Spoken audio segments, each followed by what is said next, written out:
Yo, what's up, ninjas? Today I want to talk about a part of your song that doesn't get the attention it deserves. And I'm not talking about your significant other. This is where producers that are it separate themselves from those that ain't. This turnaround here. Go crazy, let it.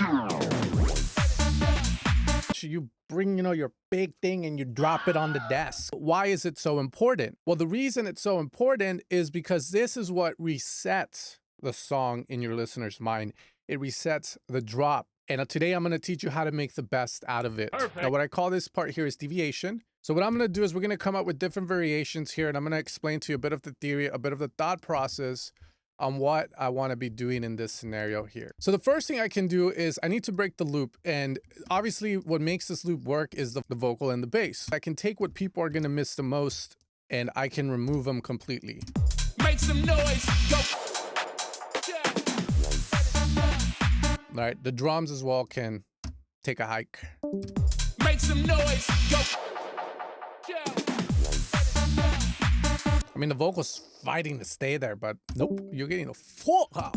Make some noise. Go. Okay, so that's already better than letting it just loop out, because if I let it loop out and I go into this, it's rather boring. And this is a mistake I see constantly by professionals, but also by beginners, by newbies. Make some noise. Go crazy, let it.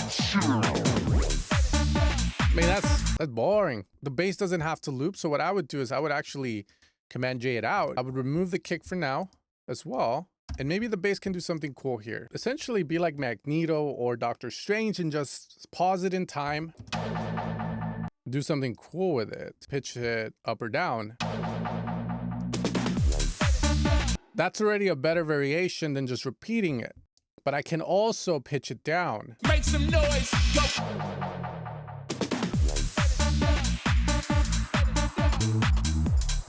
And that already sounds better than what we had before. Now, if you remember, the vocal also is a very big part of this section of the song. She's pretty much hyping us up.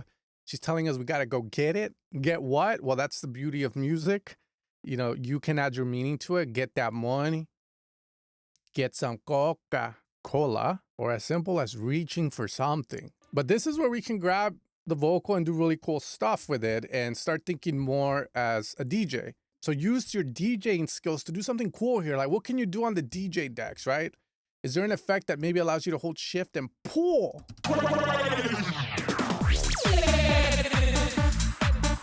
Doesn't that sound more interesting? And you didn't need to pay $10,000 for that. What else can we do with the vocal, right? Well, we can pitch her down and we can transform her into something that's to 2026. Go. Make some noise. Go. Or maybe less. Crazy, let it show.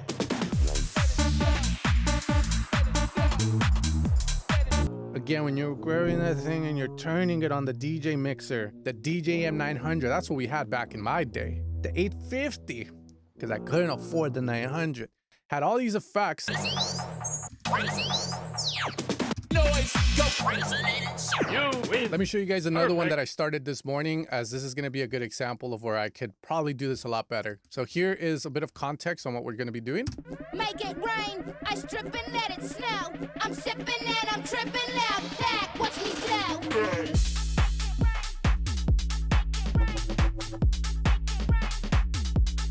Okay, A part. We're about to hit the deviation section.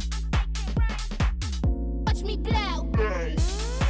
Right, and we get to the next part. However, as you can see, right, in this one, we're doing a 1-bar deviation, which is very popular with tech house, trance, progressive house, in UKG stuff, which is what I've been studying, what I've been learning, what I've been... Okay, they use 2-bar deviations, which is insane. Watch me. So here I had the 1, but what if I wanted to do a 2-bar deviation here? Well, since the vocal's not playing a lot like the first one, right?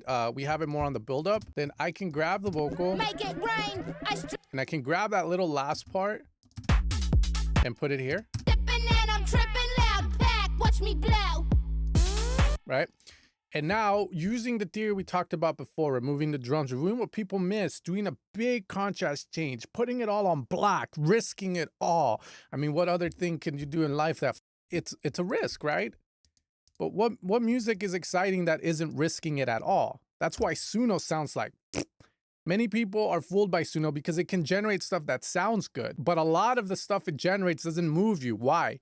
Because it doesn't risk it. It's so formulaic. So here, while this is a formula, you are in control. You are in charge of how far you're willing to risk it. I'm willing to risk it as far as MPH was willing to risk it. Stepping and I'm tripping loud. Back, watch me glow.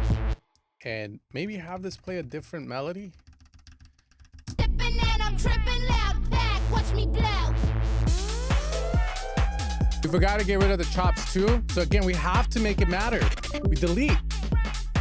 Come on. Stepping and I'm tripping loud. Back. I'm sipping and I'm There we go. tripping loud. Back, watch me glow. And maybe I'm missing drum fills and more of that important stuff. You know, the good shit. Stepping and I'm tripping loud. Back, watch me glow. I'm sipping. Maybe double the kick again. I'm sipping and I'm tripping loud. Back, watch me glow. Glow. Back, watch me glow.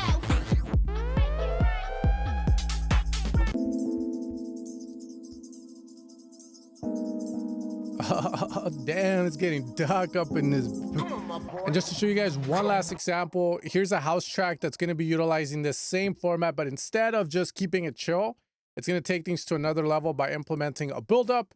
And this buildup is just going to create the tension, the deviation away from the loop that we've been hearing, and the main sound that is playing the motif that's constantly just going dun, dun, is going to start to loop, and then it's just going to sustain out.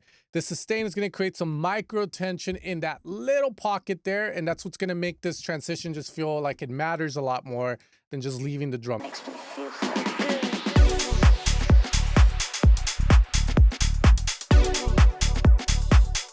Okay, so just repeating that,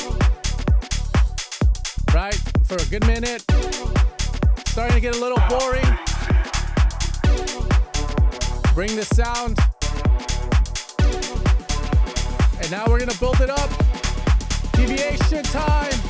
Deviation. And then it holds out.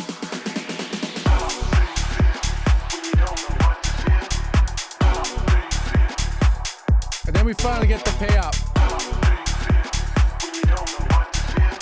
Right? That makes hearing music a lot more exciting. The deviation, that little pocket, that little 2-bar, 1-bar, or 4-bar. The thing with this, it's not something that's set in law. You know, a lot of people always approach me wanting like law theory where like, just teach me how to make a banger from A to C and it has to be like I can follow the steps. But a lot of the times it's not how it works.